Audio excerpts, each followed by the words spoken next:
ವೀಕ್ಷಕರೇ ನಮಸ್ಕಾರ. ನಾನು ನಿಮ್ಮ ಭಾಗ್ಯನಾರಾಯಣ ಬೊಗವರ್ಪು. ಕನ್ನಡ ಒನ್ ಸ್ಪೆಷಲ್ ಕಾರ್ಯಕ್ರಮಕ್ಕೆ ತಮಗೆಲ್ಲ ಸ್ವಾಗತ. ನಿನ್ನೆಯಿಂದ ದೊಡ್ಡ ಮಟ್ಟದಲ್ಲಿ ನೀವು ಕೇಳ್ತಾ ಇರೋದು ಹನಿ ಟ್ರ್ಯಾಪ್.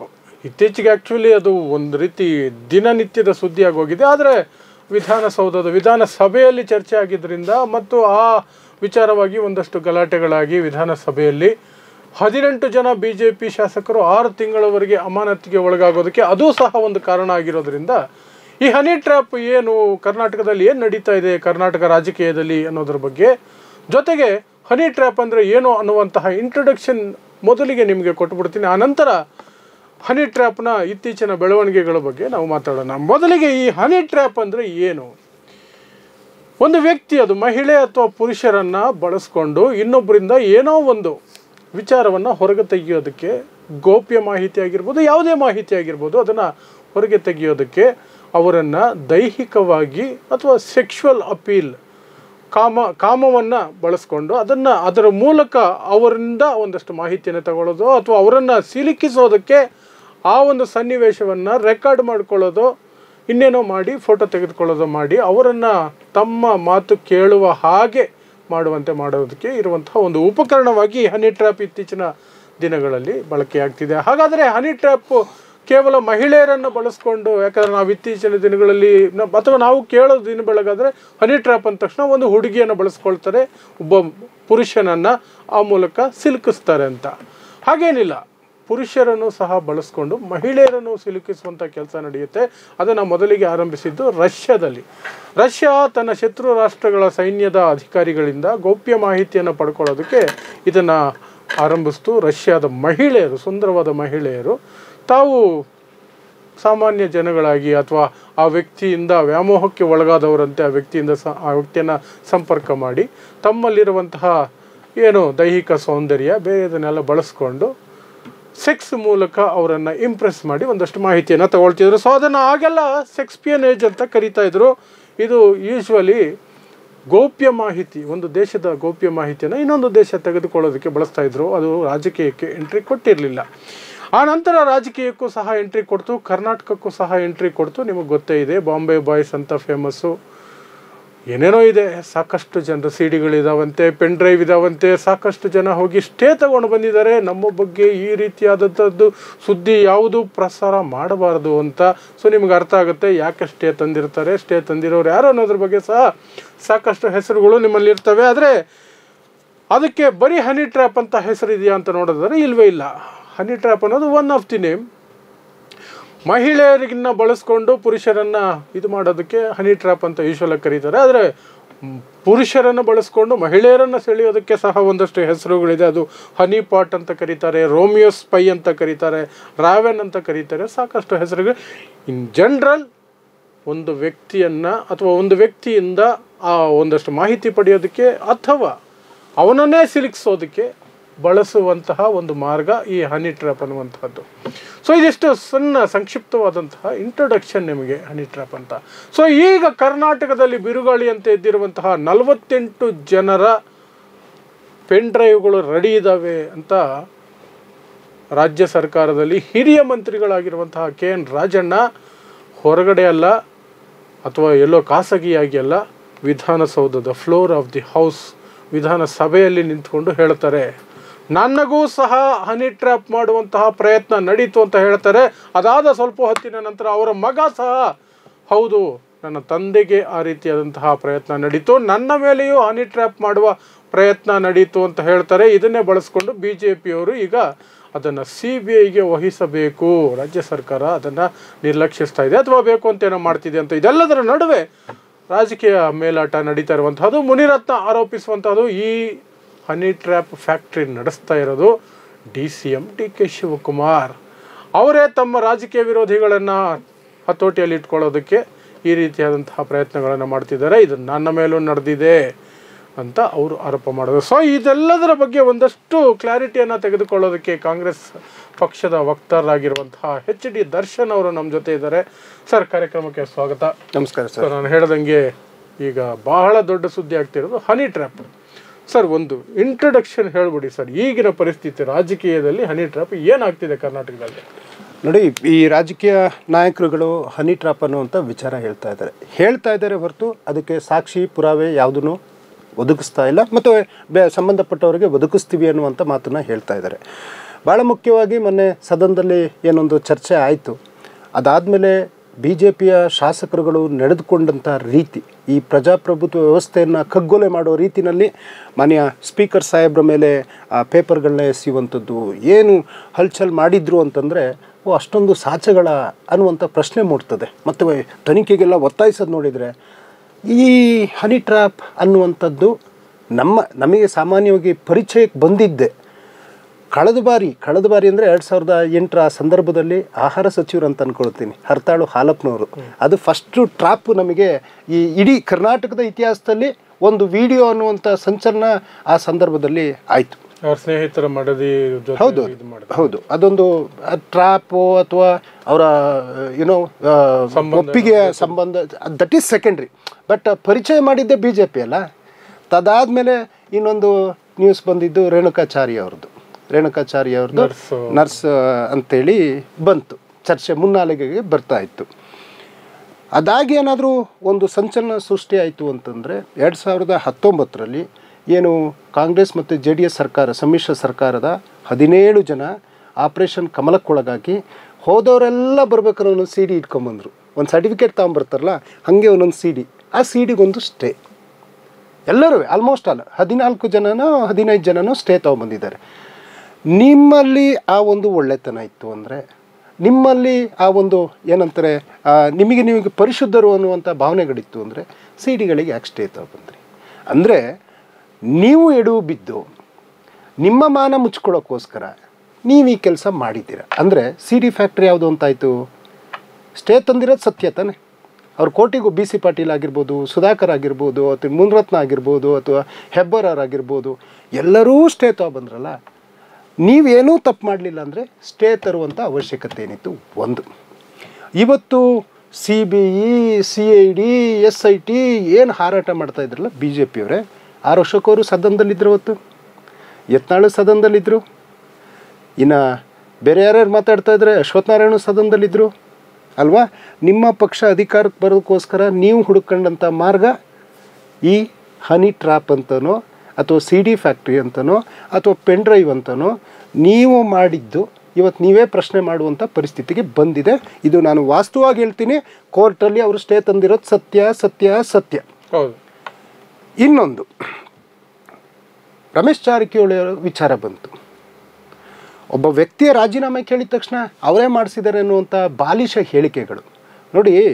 ಆ ವಿಡಿಯೋದಲ್ಲಿದ್ದವರು ಡೆಲ್ಲಿ ಚಿನ್ನಿ ಅಂದಿದ್ದವರು, ಆ ಹುಡುಗಿ ಫೋನಿಂದ ಆಡಿಯೋ ಬಂದಿದ್ದು ನಾವು ಕೇಳಿದ್ದೀವಿ. ಆ ಹುಡುಗಿ ಹೇಳ್ತಾಳೆ ಭಾಳ ಕ್ಲಿಯರಾಗಿ, ಸರ ನಾನೊಂದು ವಿಡಿಯೋ ಶೂಟ್ ಮಾಡೋಕ್ಕೆ ಬರಕತ್ತೀನಿ ರೀ ಸರ ಅಂತ. ಯಾವುದು ಡ್ಯಾಮ್ದು ಏನು, ಕೊನೆಗೆ ಕೆಲವೊಂದು ಸಂಭಾಷಣೆಗಳಲ್ಲಿ ನಾನು ವಿಡಿಯೋ ಮಾಡ್ತಾಯಿದ್ದೀನಿ ರೀ ಅಂತ. ಇದು ನಡೆದಿರೋಂಥ ಘಟನೆ. ನನಗೊಂದು ಹೆಂಡತಿ ಇದ್ದು, ನನಗೆ ನನ್ನ ಎದೆ ಮಟ್ಟದ ಮಕ್ಕಳಿದ್ದು, ನಾನು ಸಮಾಜದಲ್ಲಿ ಒಬ್ಬ ಸಚಿವನಾಗೋ ಅಥವಾ ಶಾಸಕನಾಗೋ ಜನಪ್ರತಿನಿಧಿಯಾಗಿದ್ದಾಗ ನಾವು ಯಾವ ರೀತಿ ನಡ್ಕೊಬೇಕು ಅನ್ನುವಂಥದ್ದು ಅಷ್ಟೇ ಇಂಪಾರ್ಟೆಂಟು. ಇನ್ನು ಪ್ರಶಾಂತ್ ಸಂಬರ್ಗಿ ಅಂತ ಯಾರೋ ಒಬ್ಬ ಬರ್ತಾನೆ ಅವಾಗವಾಗ, ಅವನು ಯಾರಿಗೋ ಶುಗರ್ ಡ್ಯಾಡಿ CM ಅಂತ ಹೇಳ್ತಾ ಇದ್ರು. ಯಾವುದೋ ಆ್ಯಂಕರ್ ಅನ್ನುವಂಥ ವಿಚಾರ, ಯಾವುದೋ ಡ್ರಗ್ಸ್ ಕೇಸಲ್ಲಿ. ನನಗೆ ಇಲ್ಲಿ ತನಕ ಗೊತ್ತಿಲ್ಲ ಶುಗರ್ ಡ್ಯಾಡಿ ಯಾರು ಅಂತ ಹೇಳ್ಬಿಟ್ಟು, ಬೇಡ ಅವ್ರ ಹೆಸರು, ಅವ್ರನ್ನೂ ಮಾಜಿ ಮುಖ್ಯಮಂತ್ರಿ ಅಂತ ಹೇಳೋರು. ಬಟ್ ಚರ್ಚೆಗೆ ಬಂತ ಅದೂ ಏನೂ ಇಲ್ದೇ ಯಾರು ಯಾವುದೂ ಹೇಳೋದಿಲ್ಲಲ್ಲ. ತದನಂತರ ಅವ್ರದ್ದು ಬಿಡಿ, ಅದು ಕೇಸೆಲ್ಲ ಆಯಿತು, ಎಲ್ಲದೂ ಆಯಿತು. ಇವತ್ತು ತನಿಖೆಗೆ ಒತ್ತಾಯ ಮಾಡೋರು ಅವತ್ತು 16-17 ಜನ ಸ್ಟೇ ತಂದವ್ರದ್ದು ತನಿಖೆಗೆ, ಅಥವಾ ರಮೇಶ್ ಜಾರಕಿಹೊಳಿ ಅವ್ರದ್ದು ಇದಾದಾಗ ಯಾವ ಥರ ತನಿಖೆ ಆಯಿತು? ಅವ್ರದ್ದೇ ಸರ್ಕಾರ. ಸುಮ್ಮನೆ ಆರೋಪ ಮಾಡೋದೇನಿದೆ? ಈಗ ಯಾರಾದರೂ ಮಾಡಿದರೆ ಅವರೇ ಫಾರ್ಮ್ ಮಾಡಿರ್ತಕ್ಕಂಥ SITನೋ ಮತ್ತು ಇನ್ನೊಂದು ಯಾಕೆ ಹೊರಗಡೆ ಬರಲಿಲ್ಲ? ಅಂದರೆ ನೀವು ಯಾವುದೋ ಒಂದು ಜಾಲಕ್ಕೆ ಬಿದ್ದು, ಜಾಲ ಇಲ್ಲ ಅಂತ ಹೇಳಲ್ಲ ಸರ್, ಮನಿ ಟ್ರಾಪು ಇದೆ. ಇವತ್ತು ಬ್ಯಾಂಕಿಂಗ್ ಸಿಸ್ಟಮಲ್ಲಿ ಮನಿನೂ ಟ್ರಾಪ್ ಮಾಡ್ತಾರೆ. ಶೋಭಾ ಕರ್ಲಾಜೆ ಅವ್ರ ಅಕೌಂಟೇ ಫ್ರೀಸ್ ಮಾಡಾಕ್ಬಿಟ್ಟಿದ್ರು, 20 ಲಕ್ಷನೇನೋ ಅವ್ರ ಅಕೌಂಟೇ ಕಳ್ಕೊಂಡ್ರು ನೋಡಿ. This is called money trap. The same way honey trap. ಅದು ಅವರ ಸೌಂದರ್ಯ ತೋರಿಸಾಗಿರ್ಬೋದು, ಅಥವಾ ಅವರ ಮೈಮಾಟದ ನಯ ವಿನಯದ ಮಾತುಗಳಿಂದ ಆಗಿರ್ಬೋದು, ಯಾವುದೋ ಒಂದು ಕಾರಣಕ್ಕೆ ಜಾರಿಗೆ ಬೀಳುವಂಥದ್ದು ಅಷ್ಟೇ ಆಗಿರ್ತದೆ. ನಿಮ್ಮ ಎಚ್ಚರಿಕೆ ಇಲ್ಲದಾಗ ಅವರು ಹಣಕ್ಕೋಸ್ಕರನೋ ಅಥವಾ ಇನ್ಯಾವುದೋ ಒಂದು ವಿಚಾರಗಳಿಗೋಸ್ಕರ ಟ್ರ್ಯಾಪ್ ಆಗುವಂಥದ್ದಿದೆ. ಇದು ಒಂದು ಸರ್. ಇನ್ನೊಂದು ಮುನಿರತ್ನ ಅನ್ನುವಂಥ ಪ್ರಕರಣ ಬಂತು. ಭಾಳ ಹಾರಾಡ್ತಾ ಇದ್ರು ಶಾಸಕರು, ಆರ್ ಆರ್ ನಗರ ಶಾಸಕರು. ನಿನ್ನೆ ಮತ್ತೆ ಇನ್ನೊಂದು ಹೆಣ್ಮಗಳು ಬಂದ್ಬಿಟ್ಟು ಅವ್ರ ಇತ್ತೀಚೆಗಷ್ಟೇ ಯಾವುದೋ ಕಂಪ್ಲೇಂಟ್ ಎಲ್ಲ ಕೊಟ್ಟಿದ್ರು. ನೋಡಿ ಸರ್, ಒಂದು ಹೆಣ್ಣುಮಗಳು ತನ್ನ ಮೇಲೆ ಅತ್ಯಾಚಾರ ಆಗಿದೆ ಅಂತ ಯಾವತ್ತೂ ಬೀದಿಗೆ ಬಂದು ಹೇಳಲ್ಲ, ಸುಳ್ಳನ್ನು. ತನಗಾದ ಅನ್ಯಾಯವನ್ನು ಧಿಕ್ಕರಿಸ್ತಾಳೆ, ಅದಕ್ಕೆ ಒಂದು ತಾರ್ಕಿಕ ಅಂತ್ಯಕ್ಕೆ ತೆಗೆದುಕೊಂಡು ಹೋಗುವಂಥ ಕೆಲಸ ಆಗ್ತದೆ. ಏನು ಭಾರತ್ ಮಾತಾ ಕಿ ಜೈ ಅಂತಾರೆ ಬಿ ಜೆ ಪಿಯವರು. ನಮ್ಮದು ಸೌಂಡು ಭಾರತ್ ಮಾತಾ ಕಿ ಜೈ ಅನ್ನೋದಿದ್ರೆ ಅವರು ಇನ್ನೊಂದು ಚೂರು ಹೈಪಾಗಿ ಹೇಳ್ತಾರೆ. ಯಾಕೆ ಆ ಹೆಣ್ಮಗಳು ಭಾರತ ಮಾತೆ ಮಗಳಲ್ವಾ? ನಿಮ್ಮ ಶಾಸಕ ಮುನಿರತ್ನ ಒಂದು ರೇಪ್ ಕೇಸು, ಎಲ್ಲಿ ಸರ್ ರೇಪ್ ಮಾಡಿರೋದು? ಆ ಕಂಪ್ಲೇಂಟಲ್ಲಿರೋದು ವಿಧಾನಸೌಧದೊಳಗೆ ರೇಪ್ ಅನ್ನುವಂಥ ಮಾತು. ಏನು ನಮ್ಮ ಶಕ್ತಿ ಸೌಧ ಅಂತ ಹೇಳ್ತೀವೋ, ಅಥವಾ ನಮ್ಮ ಶಾಸನಗಳು ರಚನೆ ಆಗುವಂಥ ಒಂದು ಆ ಪವಿತ್ರವಾದಂಥ ಕೆಂಗಲ್ ಹನುಮಂತಯ್ಯನವರು ಕಟ್ಟಿರ್ತಕ್ಕಂಥ ಅದೊಂದು ದೇವಸ್ಥಾನದಲ್ಲಿ ಇವತ್ತು ರೇಪ್ ಅನ್ನುವಂಥ ಇದು ಬಂದಿರತಕ್ಕಂಥ ಬೇರೆ ಯಾವ ವ್ಯಕ್ತಿ ಆದರೂ ಈ ಮುಖ ತೋರಿಸಂತೂ ಸಾರ್ವಜನಿಕ ಜೀವನದಲ್ಲಿ ಇರ್ತಾ ಇರಲಿಲ್ಲ. ಆತ ಬಂದು ರಮೇಶ್ ಜಾರಕಿಹೊಳಿ ಅವ್ರ ಕತೆ ತಂದು ಪಾಪ ಅಂತೇಳಿ ಇದಕ್ಕೆ ಲಿಂಕ್ ಮಾಡೋದಕ್ಕೆ ಹೋಗ್ತಾನೆ. ಆಯಿತು, ಅದೇ ಮಹಿಳೆ ಹೇಳ್ತಾರೆ ಬೊಮ್ಮಾಯಿಯವ್ರದ್ದು ಹನಿ ಟ್ರ್ಯಾಪ್ ಮಾಡಿದ್ದಾರೆ ಅಂತ. ಇವನ್ ಬೊಮ್ಮಾಯಿಯವರು ಸ್ಟೇ ತೊಗೊಂಬಂದಿದ್ದಾರೆ. ನಿಜನಾ ಸರ್? ಅವ್ರು ತಪ್ಪು ಮಾಡಿಲ್ಲ ಅಂದರೆ ಸ್ಟೇ ಆಗ್ತಾರೆ ಅವರು. ಬೊಮ್ಮಾಯಿಯವರು ಸ್ಟೇ ತೊಗೊಂಬಂದರು. ಇದನ್ನು ಮುನಿರತ್ನ ಇಂಥ ಜಾಗದಲ್ಲೇ ಮಾಡಿಸಿರ್ತಕ್ಕಂಥದ್ದು ಹೇಳಿಕೆ ಕೊಟ್ಟಿರೋದು ಆ ಹೆಣ್ಣುಮಗಳು. ಆರ್ ಅಶೋಕ್ ಅವರಿಗೆ HIV ಇಂಜೆಕ್ಟ್ ಮಾಡೋದಕ್ಕೆ ಹೋಗಿದ್ರು ಅನ್ನುವಂಥ ಹೇಳಿಕೆಯನ್ನು ವೇಲು ನಾಯ್ಕರು ಮತ್ತು ಇವರು ಲಗ್ಗೆರೆ ನಾರಾಯಣ ಸ್ವಾಮಿಯವರು ಮತ್ತು ಈ ಹೆಣ್ಮಗಳು ಕೂತ್ಕೊಂಡು ಪ್ರೆಸ್ ಮೀಟ್ ಮಾಡ್ತಾರೆ. ಎಲ್ಲರೂ ಮಾಜಿ ಕೌನ್ಸಿಲರ್ಗಳು, BBMP ಸದಸ್ಯರುಗಳು, ಒಂದು ಜವಾಬ್ದಾರಿಯುತ ಸ್ಥಾನದಲ್ಲಿದ್ದವರು. HIV ಇಂಜೆಕ್ಟ್ ಮಾಡುವಂಥದ್ದನ್ನ ಯಾವುದಾದ್ರು ನಾವು ಎಲ್ಲೂ ಕೇಳಿಲ್ಲ. ಆದರೆ ಇದನ್ನು ನೇರವಾಗಿ ಆರ್ ಅಶೋಕ್ ಅವರಿಗೆ ಮಾಡುವಂಥ ಇದು. ಮಾನ್ಯ ಆರ್ ಅಶೋಕ್ ಅವರು ಒಂದು ಆ ಹೇಳಿಕೆ ಒಕ್ಕಲಿಗ ಮಹಿಳೆ ಮತ್ತು ದಲಿತ ಮಹಿಳೆಯರಿಗೆ ನಿಂದನಕ್ಕೆ ಏನಾದರೂ FSL ಬಂದರೆ ನಾನು ರಾಜೀನಾಮೆ ಪಡಿತೀನಿ ಅಂದರು. ಇವತ್ತಿನ ತನಕ ರಾಜೀನಾಮೆ ತಗೊಂಡ್ರ? ನೀವು ತನಿಖೆಗೆ ಒತ್ತಾಯ ಮಾಡಿ, ವಿ ರೆಸ್ಪೆಕ್ಟ್ ಇಟ್. ಮುಖ್ಯಮಂತ್ರಿಗಳು ಹೇಳಿದ್ದಾರೆ, ಗೃಹ ಸಚಿವರು ಹೇಳಿದ್ದಾರೆ. ಇನ್ನೊಂದು ಪಾಪ ಪುಣ್ಯದ ಮಾತು ಬರ್ತಾ ಇರೋದು ಪ್ರಜ್ವಲ್ ರೇವಣ್ಣ. ಸರ್, ಅಲ್ಲಿಗೆ ಬರ್ತೀನಿ. ಪ್ರಜ್ವಲ್ ರೇವಣ್ಣ ಅವ್ರು ಈಗ ಹನಿ ಟ್ರ್ಯಾಪ್ ವಿಚಾರ ಬಂದ ಮೇಲೆ ಈಗ BJP ಅವ್ರು ಕೇಳ್ತಿದ್ರು ಒಂದು ತನಿಖೆ ಆಗಲಿ ಅಂತ. ಅದಕ್ಕೆ ಕಾಂಗ್ರೆಸ್ನ ಕಡೆಯಿಂದ ಸಕಾರಾತ್ಮಕವಾಗಿ ಏನು ಬರ್ತಿಲ್ಲ. ಗೃಹ ಮಂತ್ರಿ ಪರಮೇಶ್ವರ್ ಅವರು ಹೇಳಿದ್ದಾರೆ, ನಾನು ಪರಿಶೀಲನೆ ಮಾಡಿ ಆಮೇಲೆ ಏನು ಮಾಡ್ಬೋದು ಅಂತ ನೋಡ್ತೀವಿ ಅಂತ. ಆದರೆ ಪ್ರಜ್ವಲ್ ರೇವಣ್ಣ ಪ್ರಕರಣ ಬಂದಾಗ ಹಿಂದೆ ಮುಂದೆ ನೋಡಲಿಲ್ಲ ಕಾಂಗ್ರೆಸ್ ಸರ್ಕಾರ. But that was good, correct, ಅದು ಮಾಡಿದ್ದು ಕರೆಕ್ಟ್. ಅವತ್ತು ದಿಢೀರಂತ SITನ ನೇಮಿಸಿ ಅವತ್ತು ಕ್ರಮ ಕೈಗೊಳ್ಳುವಂಥ ಪ್ರಯತ್ನ ಆಯಿತು. ಈಗ ಯಾಕೆ ಈ ಪ್ರಕರಣದಲ್ಲಿ SITನ ನಿನ್ನೆನೇ ಘೋಷಣೆ ಮಾಡ್ಬೋದಾಗಿತ್ತಲ್ಲ ಗೃಹ ಸಚಿವರು ಅಸೆಂಬ್ಲಿಯಲ್ಲಿ, ಮುಖ್ಯಮಂತ್ರಿಗಳು ಅಲ್ಲೇ ಇದ್ದರು. ಅದಕ್ಕೆ ಯಾಕೆ ಸಮಯ ತಗೊಳ್ತೀವಿ, ಅದನ್ನು ಪರಿಶೀಲನೆ ಮಾಡ್ತಿದ್ದೀನಿ? ಯಾಕಂದರೆ ಅದು ವಿರೋಧ ಪಕ್ಷಗಳು ಮಾತ್ರ ಮಾಡಿರೋ ಆರೋಪ ಅಲ್ಲ. ನಿಮ್ಮದೇ ಪಕ್ಷದ ಅತ್ಯಂತ ಹಿರಿಯ ಸಚಿವರಲ್ಲಿ ಒಬ್ಬರಾಗಿರುವಂತಹ KN ರಾಜಣ್ಣ ಅವರು ಸಹ ನಿಂತ್ಕೊಂಡು ತಮ್ಮ ಮೇಲೆ ಆ ಪ್ರಯೋಗ ಆಗಿದೆ ಅನ್ನೋ ಮಟ್ಟಕ್ಕೆ ಆಪಾದನೆ ಇದೆ. ಸರ್, ಎರಡಕ್ಕೂ ನಾನು ಉತ್ತರ ಕೊಡ್ತೀನಿ ಸರ್. ಮೊದಲಿಗೆ ಪ್ರಜ್ವಲ್ ರೇವಣ್ಣ ಅಂತ ವಿಚಾರ, ಪಾಪ ಪುಣ್ಯದ ಮಾತು. ರೇವಣ್ಣನ ಮನೆ ಹಾಳಾಯಿತು ಅನ್ನುವಂಥದ್ದು. ಸರ್ ನೋಡಿ, ದೇಶದ ಮಾಜಿ ಪ್ರಧಾನಿಯವರ ಏನು ಸರ್ಕಾರಿ ಬಂಗಲೆನಲ್ಲಿ ಅತ್ಯಾಚಾರ ಆಗಿದೆ ಸರ್. ಹಾಸನದ ಸಂಸದನ ಏನು ಸರ್ಕಾರಿ ಬಂಗಲೆಯಲ್ಲಿ ಅತ್ಯಾಚಾರ ಆಗಿದೆ ಸರ್. ಪೊಲೀಸ್ ಇಲಾಖೆಯಲ್ಲಿ ಕೆಲಸ ಮಾಡುವಂಥ ಹೆಣ್ಣುಮಗಳು, ಜಿಲ್ಲಾ ಪಂಚಾಯತಿ ಅಧ್ಯಕ್ಷೆ, ಅವರ ಮಗಳು, ಆ ರೀತಿ ಅವರೇ ಕೋರ್ಟಲ್ಲಿರೋ ವಿಚಾರ. ಅದ್ರ ಪ್ರಕರಣ ಹೇಳಬೇಕಂದ್ರೆ ಅವ್ರು ಕೇಳಿರೋದು 2,000 ವಿಡಿಯೋ ನೋಡ್ಬೇಕಂತ. ಅಂದರೆ 2,000 ಹೆಣ್ಣು ಮಕ್ಕಳು ಯಾರಾದರೂ ಟ್ರ್ಯಾಪ್ ಮಾಡೋಕ್ಕೆ ಕಳಿಸಿದ್ದಾರೆ? ಪ್ರಾಕ್ಟಿಕಲಿ ಮಾತಾಡೋಣ ಸರ್, ಯಾರನ್ನೂ ಟ್ರ್ಯಾಪ್ ಮಾಡೋಕ್ಕೆ ಕಳ್ಸೋದಕ್ಕೆ ಸಾಧ್ಯ ಇಲ್ಲ. ಹಂಗೇನಿತ್ತು ಅಂದರೆ ಏನೋ ಒಬ್ರದ್ದೇನಾದರೂ ಇರ್ಬೋದೇನೋ. ಇಲ್ಲಿ 2,000ದಷ್ಟು ವಿಡಿಯೋ ಅವ್ರು ಕೋರ್ಟಲ್ಲಿ ಕೇಳ್ತಾರೆ, 15,000 ಫೋಟೋ ನಾನು ನೋಡ್ಬೇಕಂತ ಪರ್ಮಿಷನ್ ಕೇಳ್ತಾರೆ. ಅಂದರೆ ಎಂಥ ಅದರಲ್ಲಿ ಮನೆ ಕಸ ಹೊಡೆಯೋರ್ನೂ ಬಿಟ್ಟಿಲ್ಲಲ್ಲ ಸರ್. ಒಂದು ಅಜ್ಜಿಯನ್ನು ಬಿಟ್ಟಿಲ್ಲ. ಅಂದರೆ ಅವರ ಒಂದು ಮಾನಸಿಕ ಸ್ಥಿತಿಗತಿಗಳು ಎಲ್ಲಿಗೆ ಹೋಗಿರ್ಬೋದು. ಮತ್ತು ಇಂಥ ಪ್ರಕರಣ ಇವತ್ತು ಆ್ಯಕ್ಚುಲಿ ಸಂಸತ್ನಲ್ಲಿ ಚರ್ಚೆ ಆಗಬೇಕಿತ್ತು, ವಿಧಾನಸಭೆಯಲ್ಲಿ ಚರ್ಚೆ ಆಗಬೇಕಿತ್ತು. ನಮ್ಮ ವಿಧಾನಸಭೆಯಲ್ಲಿ ಅವಕಾಶನೇ ಸಿಕ್ಕಿಲ್ಲ ಅದಕ್ಕೆ. ಮುನಿರತ್ನ ವಿಚಾರ ಆಗಿರಲಿ ಅಥವಾ ಪ್ರಜ್ವಲ್ ರೇವಣ್ಣನ ವಿಚಾರ ಆಗಲಿ, ಜನಗಳಿಗೆ ಗೊತ್ತಾಗಿರಬೇಕು. ಇವರೆಲ್ಲ ಜನಪ್ರತಿನಿಧಿಗಳು, ಯಾವ ಮುಖ ಇಟ್ಕೊಂಡು ಹೊರಗಡೆ ಓಡಾಡ್ತಾರೆ. ಅಂಥ ಅತ್ಯಾಚಾರ ಪ್ರಕರಣ ಆದಾಗ ಬಂಧನ ಮಾಡಲೇಬೇಕಲ್ವ ಸರ್? ಮುನ್ರತ್ನೊಂದು ಏಡ್ಸ್ ಇಂಜೆಕ್ಟ್ ಮಾಡುವಂಥ ವಿಚಾರ ಇಡೀ ಜಗತ್ತೇ ಭಯ ಬಿದ್ದು ಹೋಗ್ತದೆ ಅಂಥ ಒಂದು ವಿಚಾರ ಬಂದಾಗ, ಅಥವಾ ಹನಿ ಟ್ರಾಪ್ ಮಾಡಿರುವಂಥ ವಿಚಾರ ಆದಾಗ, ಮತ್ತು ಖುದ್ದು ಹೆಣ್ಮಗಳ ಮೇಲೆ ರೇಪ್ ಆಗಿದೆ ಅಂತ ಹೇಳಿದಾಗ ಬಂಧನ ಮಾಡಲೇಬೇಕಾಗ್ತದಲ್ಲ ಸರ್. ಇನ್ನೊಂದು, ನಿನ್ನೆ ಆ ಸಭೆಯಲ್ಲಿ ಚರ್ಚೆ ಆಗಿರೋ ಪ್ರಕಾರ ನೀವು ಪ್ರಶ್ನೆ ಕೇಳಿದ್ರಿ ಸರ್. ಯಾವುದೇ ಆದರೂ, ಏಕೆಂದರೆ ಸದನ ಸ್ಪೀಕರ್ಗಳ ನಿರ್ಧಾರ, ಆ ಕೂಡಲೇ ಯಾವುದನ್ನು ನಿರ್ಧಾರ ತಗೊಳ್ಳಿಕ್ಕೆ ಸರ್ಕಾರಕ್ಕೆ ಆಗೋದಿಲ್ಲ. ಕೂಡಲೇ ಅದಕ್ಕೆ ಆದಂಥ ಒಂದು ಸಚಿವ ಸಂಪುಟ ಸಭೆ ಮಾಡಿಯೋ ಅಥವಾ ಉನ್ನತ ಅಧಿಕಾರಿಗಳ ಸಭೆ ಮಾಡಿ, ಗೃಹ ಸಚಿವರು ಮತ್ತು ಮುಖ್ಯಮಂತ್ರಿಗಳಿದ್ದಾರೆ, ಅವರವ್ರ ಮಟ್ಟದಲ್ಲಿ ಚರ್ಚೆ ಆದಾಗ ಇದಕ್ಕೊಂದು ತಾರ್ಕಿಕ ಅಂತ್ಯ ಅಂದಾಗ ಖಂಡಿತವಾಗ್ಲೂ ಅದಕ್ಕೊಂದು SIT ಫಾರ್ಮ್ ಮಾಡ್ಬೋದು, ಅಥವಾ ವಿಶೇಷ ತಂಡ ಯಾವುದಾದ್ರು ಮಾಡ್ಬೋದು. ಸೊ ಅಥವಾ ಯಾವುದಾದ್ರು ನಿವೃತ್ತ ಜಡ್ಜಿಂದನೂ ತನಿಖೆ ಮಾಡ್ಬೋದು, ತಪ್ಪೇನಿಲ್ಲಲ್ಲ. ಅದಕ್ಕೂ ಹೆಚ್ಚಾಗಿ ಯಾವ ತನಿಖೆ ಮಾಡೋಕ್ಕಿಂತ ಮೊದಲು ಸರ್, ಈಗ ಉದಾಹರಣೆ BJPನಲ್ಲಿ ರಘುಪತಿ ಭಟ್ ಉದಾಹರಣೆ ನಾ ಹೇಳೋದು, ಹರ್ತಾಳ್ ಹಾಲಪ್ಪ, ರೇಣುಕಾಚಾರ್ಯ, ಸಂಜೀವ್ ಮಠಂದೂರು, ರಾಮದಾಸು, ಪ್ರತಾಪ್ ಸಿಂಹ, ಬೊಮ್ಮಾಯಿ ಅವರು, ಯಡಿಯೂರಪ್ಪನವ್ರದ್ದು ಪೋಕ್ಸೋ ಕೇಸ್ ಇದ್ದಿದ್ದು, ಇನ್ನು ಸ್ಟೇ ತಂದಿರೋ ಅಷ್ಟೂ ಜನಗಳು, ಸದಾನಂದ ಗೌಡ್ರದ್ದು ಹೌದು, ಅವ್ರದ್ದು ಸ್ಟೇ ತರೋದು ಮತ್ತು ಇನ್ನೊಂದೆಲ್ಲ ಆಯಿತು ಸರ್. ಇಷ್ಟು ನೀವು ಇಟ್ಕೊಂಡು ನೀವೇ ತಾನೇ ದಾರಿ ತಪ್ತಾ ಇರೋದು. ಹಾಸನ ನೋಡಿದರೆ ಸೂರಜ್ ರೇವಣ್ಣ ಪಾಪ ಅಂತಾರೆ, ಒಂದು ಗಂಡು ಹೋಗ್ಬಿಟ್ಟು ನನ್ನ ಮೇಲೆ ಅತ್ಯಾಚಾರ ಆಗಿದೆ ಅಂತ ಕೊಡ್ತಾನೆ. ಇದು ಯಾವ ರೀತಿ ಕೃತ್ಯ? ಇದಕ್ಕೆಲ್ಲ ಒಂದು ತಾರ್ಕಿಕ ಅಂತ್ಯ ಆಗಬೇಕು ಸರ್. ಖುದ್ದು ನಾನು I will give an example sir. ನನ್ನ ಮೇಲೂ ಪ್ರಯತ್ನ ಆಗಿದೆ. I am telling you openly. ನನ್ನ ಭಾವನೆ ಅದು. ಯಾರೋ ಫೋನ್ ಮಾಡ್ತಾರೆ, ಯಾವುದೋ ಕೆಲಸ ಬೇಕು ಅಂತ ಹೇಳ್ತಾರೆ, ಸರ್ ಬೆಂಗಳೂರು ನಮಗೆ ಗೊತ್ತಿಲ್ಲ, ನಿಮ್ಮ ಮನೆಗೆ ಬಂದ್ಬಿಟ್ಟು ನಾನು ರೆಡಿ ಆಗ್ಬೋದಾ? ನನಗೆ ಅಲ್ಲೇ ಡೇಂಜರ್, ಸಹಾಯ ಮಾಡೋಣ. ಯಾರೇ ಮೊನ್ನೆ ಅವರು ನಮ್ಮ ಫ್ರೆಂಡ್ ಉಮೇಶ್ ಅನ್ನೋ ಹುಡುಗ ಏನೋ ಸಹಾಯ ಕೇಳ್ಕೊಬಂದ. ಎಸ್ ಮಾಡೋಣ, ಹೆಲ್ಪ್ ಮಾಡೋದಕ್ಕೇನಿಲ್ಲ. ಇಮಿಡಿಯೇಟ್ಲಿ ಸೆಡ್ ಇದಾ. ನಾನು ಆಮೇಲೆ ನನ್ನ ಫ್ರೆಂಡ್ ಪರಿಚಯದಾರ್ದು ಯಾರ್ದಾರು ಅಲ್ಲಿ ರೂಮ್ ಇದ್ದರೆ ಹೇಳ್ತೀನಿ, ಲಾಡ್ಜು, ನಾನೇ ಪೇ ಮಾಡ್ತೀನಿ ಬೇಕಿದ್ರೆ. ನಮ್ಮಲ್ಲಿ ಅಂಥವಕ್ಕೆ ಅವಕಾಶ ಇಲ್ಲ. ಆಮೇಲೆ ನನ್ನ ಸ್ನೇಹಿತರನ್ನು ಭೇಟಿ ಮಾಡೋದಕ್ಕೆ ಕೇಳಿದೆ, ಏನು ಸಮಸ್ಯೆ ಇದೆ. ಆದರೆ ಒಂದು ಚಿಕ್ಕ ಈ ಪ್ರಶ್ನೆ ಮೇ ಬಿ ಅವರಿಗೆ ಬೆಂಗಳೂರು ಹೊಸ್ದಾಗಿರ್ಬೋದು, ಕೇಳಿರ್ಲೂಬೋದು. ಆದರೆ ಈ ಚಿಕ್ಕ ಮಾತು ಕೇಳ್ಬೇಕಾದ್ರೆ ನಾವು ಎಚ್ಚರಿಕೆಯಿಂದ ಇದ್ದಾಗ ನಾವೆಲ್ಲೂ ಜಾರು ಬೀಳೋಕ್ಕೆ ಸಾಧ್ಯ ಇಲ್ಲ. ನಿಮಗೆ ಯಾರಾದರೂ ನಿಮ್ಮನ್ನು ಹಿಡಿತಾ ನೀವು ಕಳ್ಕೊಂಡಾಗ ಇಂಥವೆಲ್ಲ ಆಗ್ತದೆ. ಸೊ ಇದಕ್ಕೆ ಫಸ್ಟು ಕಡಿವಾಣ ಹಾಕಬೇಕಾಗಿರೋದು, ನಾವು ಫಸ್ಟ್ ಯೋಚನೆ ಮಾಡಬೇಕು. ನಾನು ಜನಪ್ರತಿನಿಧಿ, ನಾನು ಜನರಿಂದ ಆಯ್ಕೆ ಆಗಿರೋನು. ನನ್ನ ನೋಡೋದಕ್ಕೆ 100 ಅಲ್ಲ, 1000 ಅಲ್ಲ, 1,00,000 ಜನ ಬರಲಿ, ತಪ್ಪೇನು. ಬಂದಾಗ ನನ್ನ ದೃಷ್ಟಿ ಅವ್ರ ಮಾತಲ್ಲಿ ಹೆಚ್ಚು ಕಮ್ಮಿ ಆಗ್ತಾ ಇದೆಯಾ ಗೊತ್ತಾಗ್ಬಿಡುತ್ತೆ. ಸನ್ನಡತೆ ಹೇಗಿರ್ತದೆ ಅಥವಾ ದುರ್ನಡತೆಗಳು ಹೇಗಾಗ್ತವೆ, ನಡೆ ನುಡಿ ನೋಟದಲ್ಲೇ ಗೊತ್ತಾಗ್ಬಿಡ್ತದೆ. ಅಲ್ಲೇ ಕಟ್ ಮಾಡಿ ಬಿಸಾಕಿದರೆ ಸ್ಟೇ ಥರ ಅವಶ್ಯಕತೆ ಇಲ್ಲ, ಈ ಜಟಾಪಟಿ ಅವಶ್ಯಕತೆ ಇಲ್ಲ. ಸೊ ಒಟ್ಟಾರೆ ಈಗ ಯಾರು ಮಾಡ್ತಾರೆ ಅವರಿಗೆ ಶಿಕ್ಷೆ ಆಗಬೇಕು ಸರ್, ಅದು ತಪ್ಪೇ.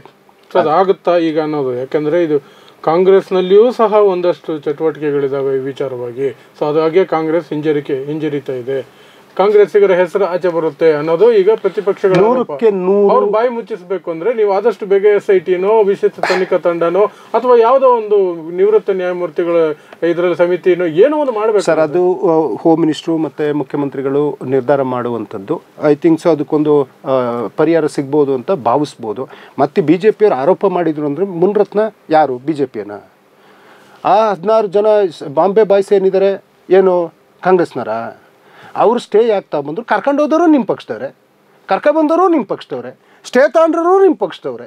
ಇದಕ್ಕೂ ಕಾಂಗ್ರೆಸ್ಗೂ ಏನು ಸಂಬಂಧ? ಅಥವಾ ಇವತ್ತಿಂದ ಏನಾದರೂ ಆರೋಪ ಇತ್ತು ಅಂದರೂ ಸಮೇತ ಮೊದಲು ಇರಬೇಕಾಗಿರೋದು ಸರ್. ಈಗ ನಾನು ಈ ಮೊಬೈಲ್ ಇಟ್ಕೊಂಡಿರ್ತೀನಿ ಉದಾಹರಣೆ, ಕಳ್ಳ ಕದಿತನೋ ಇಲ್ವೋ ಅನ್ನೋದನ್ನ ನನ್ನ ಎಚ್ಚರಿಕೆಯಲ್ಲಿದ್ದರೆ ನಾನು ಇಟ್ಕೊಳ್ಳೋ ಜಾಗ ದುಡ್ಡು ಇಟ್ಕೊಂಡಿರ್ತೀನಿ.